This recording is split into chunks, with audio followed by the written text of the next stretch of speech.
miarabantsika tsirairy avy a amin'ny anaran'i Jesosy Kristy ilay nandresan'ny fahafatesana velona mandrakizay. Andriamanitra tsy to, Andriamanitra mahery, Andriamanitra magaga, Jesosy Kristy tompo. Androantsika dia omeny tompo teny indray a ho fampiorenana ary teny izay nokatra ny masontsika tsirairy avy, teny izay anala nisy voaly ao amintsika halalantsika ny famarinany ten'Andriamanitra. Voasoratra hoe ho fantatrareo ny marina dia ny marina no hanafaka anareo, tsy ho andevo. Ao anatin'ny fandaharana miomana iaona amin'Andriamanitra ao isika izao. Ary volana oktobra 724 no vanim-potoana iainantsika izao. Zatra tena tiana zarena amintsika amin'io miomana iaona amin'Andriamanitra ao dia izao: ho avy tsy ho ela Jesosy eny amin'ny rano lanitra. Mitohy ny tantara, mandeha ho amin'izay izao tantara izao vanim-potoana iainantsika izao. Mahitsika fa amin'ny teny frantsay hoe rien ne va plus, izany hoe tsisy mandeha amin'izay lohan'ny intsony ny fiainana eto tany. Reto Madagasikara manokana andresahana, tena mampalahelo ny trangan-javatra maro, feno abibiana ny olona. Raha mijery ny vaovao an-gazety ianao, ny vaovao an-tsary, dia mahita fa mahavanondoza ny olona amin'izao fotoana. Tena hoe feno abibiana, mamono olona. Voatselitsika na hainao an'ilay hoe tany taiza moa tany an-tany fotsy moa taiza ilay nisy an'ilay hoe izy eny mianaka tonga dia nidiny dahalo tao dia nidorany tao ny trano dia may dia maty tao. Izany hoe amin'izao fiainana antsika izao 724 tena ratsy izao fiainana izao. Taloha teto Madagasikara tsisy an'izany, lamina ny fiainana. Be da be ny tsy fandriam-pahalemana, be da be ny fanambakana, be da be ny herisetra von'olona, be da be ny tsirariny, ary feno tsirariny ty tany ty, feno fanambakany ty tany ty. Izany midika fa tsy tia ny fanantenana ao antsika. Izany midika fa zava-poana ny eto, fa mbola misy fanjakana ho avy, dia ny fanjakan'i Jesosy Kristy. Mbola misy fanjakana ho avy, ny fiverenan'i Jesosy aka ny fiangonana hiaraka aminy any am-paradisa, any an-danitra. Rehefa miakatra ny fiangonana, fanazaina tamintsika teto zay, dia izay tsy niara hiakatra tamin'i Jesosy, izay taraiky eto tany, dia mbola heratsy ny eto. Tena hoe zay le hoe grande tribulation, troisième guerre mondiale moa efa mandeha amin'izao amin'ny hitantsika hoe voaingana koa ny Amerikana nandasaka fiadina nanafika tanàna iray tao Moyen-Orient tao. Zany hoe zao fotoana zao tena fotoana miady zao, mba tsy ho variana intsontsika. Tsy ho variana intsontsika fa be da be ny faratsiana ary miopampana tena hoe anatin'ny faratsiana. Fa ny tena tiana napetraka amintsika dia zao vonona ve tsika raha ho avy ny fotoana hiverenan'i Jesosy eny amin'ny rano lanitra. Fantaniana napetraka amintsika dia zao isan'ny akarina ve tsika raha ho avy Jesosy Kristy eny amin'ny rano lanitra. Fantaniana napetraka amintsika dia zao raha tonga ny fotoana izay ialantsika eto tany, tonga ny fahafatesany ka hiala eto tantsika, tsy tompony aintsika, tsy tompony rehefa avy eo tsika. Raha tonga izay fotoana izay, azontsika antoka ve ny mandrakizay hoe ho fiaina-tsambatra, ho fiainam-piadanana, ho fiainana fahasambarana miaraka amin'i Jesosy. Inona ny antoka ilazantsika an'izay? Inona ny antoka ilazantsika fa mandram-piadanana ny olona anankiray? Inona ny antoka ilazaintsika fa miditra fitsarana ny olona anankiray? Fa ny zavatra misy mantsy dia zao, rehefa misy ny mody mandry, na izy io na iza zany, artista tato ato koa zay dia misy artista malagasy mody mandry, misy olona fantatra malaza mody mandry, dia mahazatra ny olona dia zao fiadanana ho an'ny fanahany, andram-piadanana ny izy. Mahazatra ny olona dia le hoe RIP, rest in peace. Fa zao no lazaiko amintsika, voalazan'ny ten'Andriamanitra mihitsy any amin'ny Isaia 4:5-20 tsy misy fiadanana ho an'ny ratsy fanahy. Tsy misy fiadanana ho an'ny ratsy fanahy. Tsy izay rehetrarehetra maty dia andram-piadanana. Lazaiko amintsika mazava tsara zany, tsy za mpitsara, tsy za no ataoko hoe ho fitsarana ny tenenako an'izany teny zany, fa manambara ny famarinany ity ten'Andriamanitra ity ary apetraka eo alohan'ny ten'Andriamanitra tsika. Fa tsika dia mahazatra antsika tena izay hoe rest in peace, toeran'ny fiadanana, mandria amin'ny fiadanana. Fa zao no lazaiko anao, raha tsy niaona tamin'i Jesosy teto tany tsy misy fiadanana. Lazaiko mazava mihitsy izay.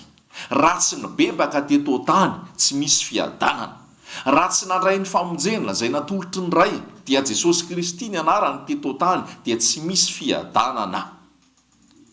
Tsy resaka hoe nakany am-piangonana io, tsy resaka hoe nanao adidy masina io, tsy resaka hoe niditra toko-pivavahana io, tsy resaka hoe anaty fikambanana io, tsy resaka hoe nanao adidy sy rakitra io, tsy resaka hoe olona tsy nongon'olom-bolo teto tany io, tsy resaka hoe olona nanam-pahaizana sy nanana ny diploma sy nanan-karena io, tsy resaka hoe olona nanany maizy azy sy ny olona nanana ny fahendren'ny tany io dia hoe nanao tsara teto tany dia hiadana rehefa ho avy fotoana.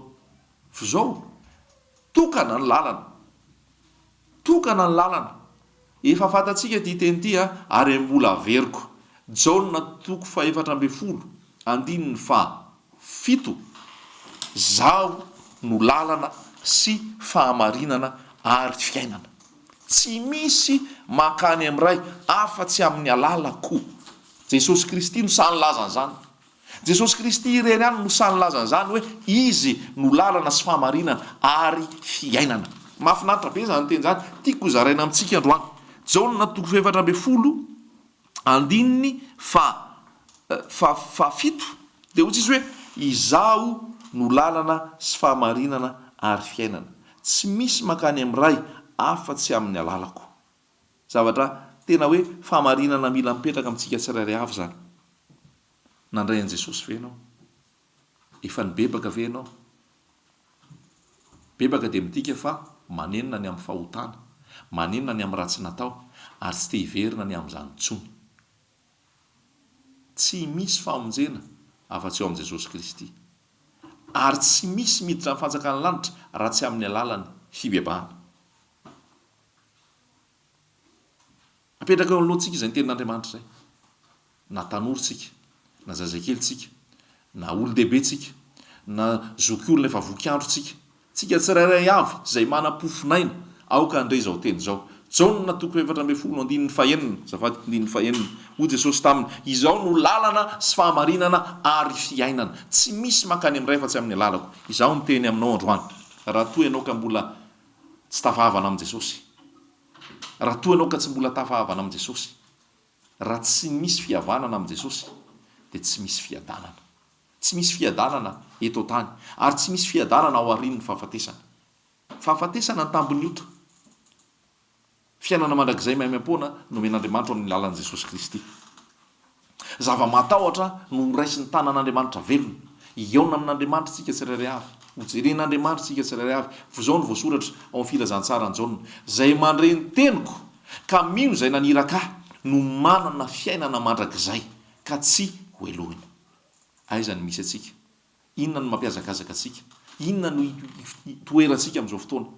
Fa za milaza aminao, tsisy famonjena afa-tsy eo amin'i Jesosy Kristy. Tsy misy fiainana afa-tsy eo amin'i Jesosy Kristy.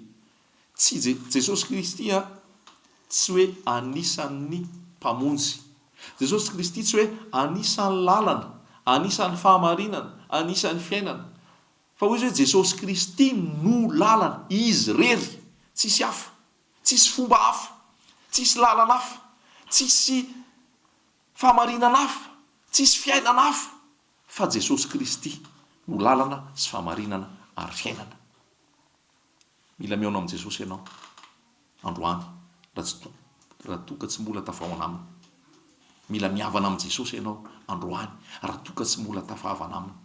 Fa raha tonga ny fotoana ialana eto amin'ity zao tontolo zao ty ka tsy nivita fihavanana tamin'Andriamanitra dia fijaliana ny miandry ao aorianao. Fantaro izay fahamarinana izay ary saintsaina dinio. Fa eto tany tsika dia mila miaona amin'i Jesosy ary tsy hafeniny koa amintsika izany fahamarinana izany.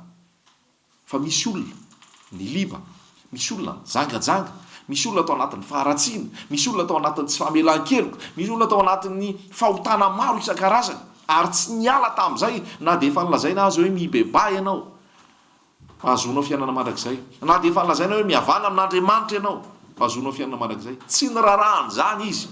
Tonga ny fotoana hafatesany dia lazaina fa hitsahatra izy, dia lazaina fa hiadana izy. Malahelo amin'ny laza aminao. Fa raha nataonao tsinitsinina ny raha nalatsaka Jesosy teo amin'ny hazo fijaliana, raha nataonao tsinitsinina ny nahafatesan'i Jesosy teo amin'ny azo fijaliana fa nataonao ihany nataonao ny fahotana ny fikirinao, ny fahotana ny tianao, izao tontolo izao ny fiainananao ary zay ny tianao, dia tsy misy famonjena ary tsy misy fiadanana fa fahoriana hoy ny tenin'Andriamanitra hoe any ny kakany tsy mamaty. Jesosy nge tena izay any fiainana any akoatra any nge raha vao tsy tafahoana amin'i Jesosy misy tontolo roa nge ao aoriana ny fahafatesany. De ozy ianao hoe ngainao fataly, ozy ianao aiza nahitanao zany ato amin'ity tenin'Andriamanitra ity zany. Ndray ho any fiainana mandrakizay, ndray ho any fahaverezana fijaliana mandrakizay. Ny atonga an'ireo, ny atonga ny olona, atonga ny olona hanana fiainana mandrakizay hiavana amin'Andriamanitra amin'ny alalan'i Jesosy, Jesosy ihany. Fa ny ankoatr'izay raha anara-piangonana, raha anara-pivavahana, raha asa natao, raha asa fanompona, raha resaka didy, tsy zany lalana sy fahamarinana ary fiainana. Fa ny lalana sy fahamarinana ary fiainana Jesosy Kristy rerany. Fa tamin'ilay tantaran'ny Lazarosy sy ilay mpanan-karena, teto tany Lazarosy dia nijaly, ory, ferena, sahirana, fadiranovana. Dia teo amin'ilay mpanan-karena teo izy isan'andro. Dia nangataka teo amin'ilay mpanan-karena. Dia zara raha misy sakafo latsaka dia mamaka an'ilay sakafo eo amin'ilay mpanan-karena izy. Ilay mpanan-karena niadana sy ny lamina. Izao no voasoratra, rehefa maty Abrahama, azafady, rehefa maty Lazarosy dia niakatra nalefa tany atratran'ny Abrahama. Tratran'ny Abrahama dia midika fa paradisa, toeran-tsambatra, toeram-piadanana. Dia ozy hoe rehefa maty ilay mpanan-karena dia nalevina. Lazain'i Jesosy amin'izay ny tantara tao aorianana io. Tantara io tsy hoe fanoarana io na resaka hoe ohateny, fa zavatra nisy io, tena nisy io, tsy paraboly loatra ny filaza rehetrarehetra le lazain'i Jesosy hoe voaka mpamafy mba mafy, nisy anankiray alina be dia nandondona tao amin'ny namany, reny fanoarana, tantara paraboly lazain'i Jesosy, tsisy fa tantara lazainy. Fa ity le mpanan-karena sy Lazarosy ity tena histoire, zavatra nisy io tantarain'i Jesosy io. Zavatra nisy io satria lazainy misy le anarana hoe Lazarosy sy le mpanan-karena. Dia inona ny zavatra izy rehefa tonga tany fiainana tany akoatra, na tsy aro mamay le mpanan-karena ary namaina narary, ary io tsy vitany hoe heritaona na roa taona narary dia hoe zatra amin'izay fa marary efa mahazatra dia tsy mampaninana anahy, fa marary ao mandrakizay, mamay ao mandrakizay. Dia ozy izy matsy ny Abrahama hoe Abrahama mba hirao kely Lazarosy, mba hakaty amiko, mba hanatsoboka kely ny rano, asiana rano eto amin'ny vavako fa mamay loatra sy fadiranova loatra amin'ity toeranyity. Fa tsy nalefa an'Andriamanitra, tsy nalefa ny Abrahama tany izy, misy asana be makadiro izy mampisaraka atsika, ka tsy afaka makany zay aty ary zay avany tsy afaka makaty.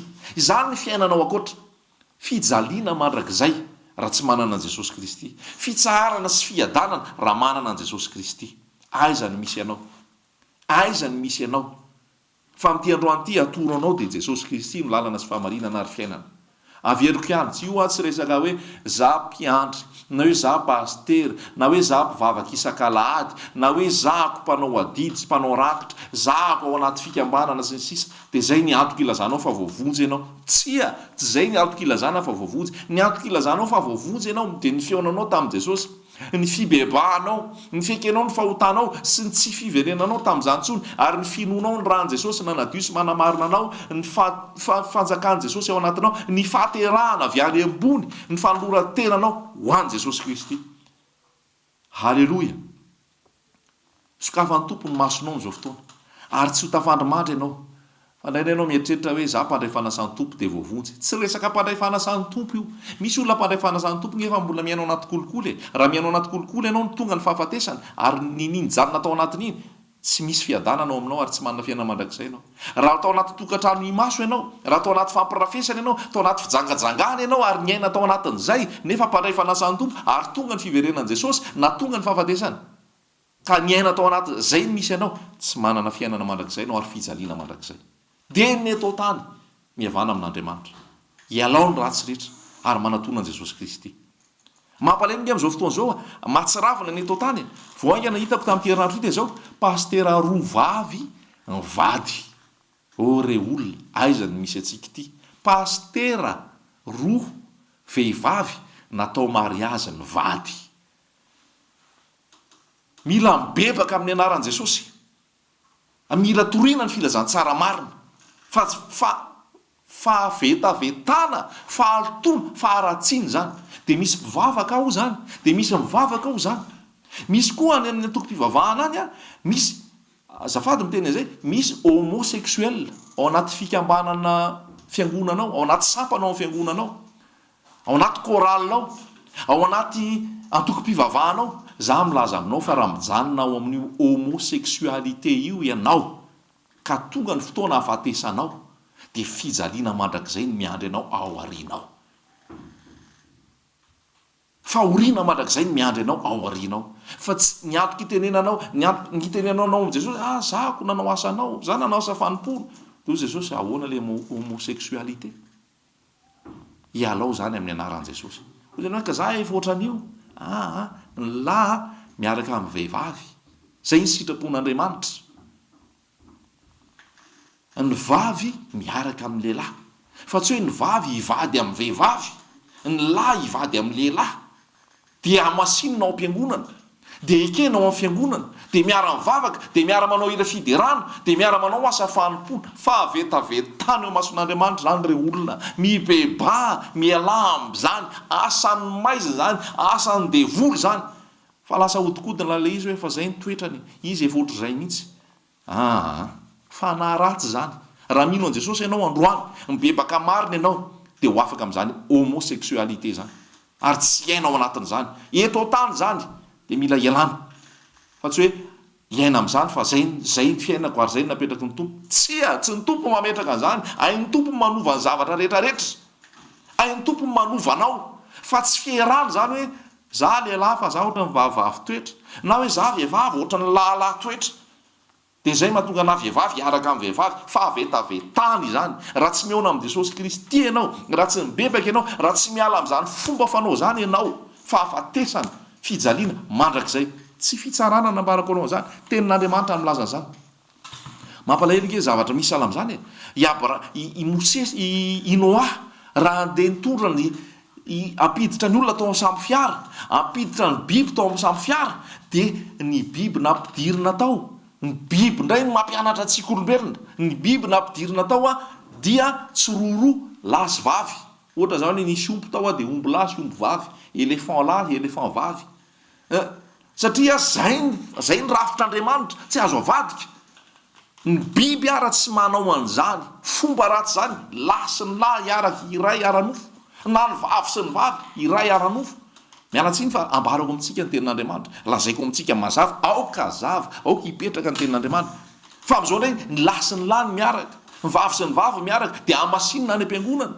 dia miara mitoetra ao tokantrano de mananganjanaka de mananjanaka fa vetavetany zany raha te hiditra ny fanjakan'ny lanitra ianao raha te ho voavonjy ianao raha te ho ankasitrahn'Andriamanitra ianao raha te ho raisina ianao rehefa tonga Jesosy Kristy raha te anana fiainana mandrakizay ianao dia tokana ny lalana Jesosy Kristy lalana sy fahamarinana ary fiainana rehefa tafahoana aminy ianao miovy ianao miala zay fitiavana vehivavy zay raha mola vehivavy ianao miala zay fitiavana lehilahy zay raha lehilahy ianao vaolana toroko anao zany raha te anana fiainana mandrakizay ianao fa raha ozy moa anao tsy miraharaha zany Jesosy zany tsy miraharaha fiainana mandrakizay zany fa ny fiainako de anao indray zay fa ho hitanao rehefa ao aoriana ty fahafatesany ty fa marina zavatra ambarako anao fitiavako anao nanambarako an'izany na eto Madagasikara ianao na any ampitan-dranomasina ianao marina foana na iza miteny anao na iza miteny anao na zazakely ny tenanao zany na olo-dehibe nylazanao zany na iza rehefa marina de marina fa androany de apetrako aminao zany tsy misy fiadanana ny ratsy fanahy tsy misy fiadanana ny ratsy fanahy fa ny atao hoe ratsy fanahy de ny olona tsy niaona tamin'i Jesosy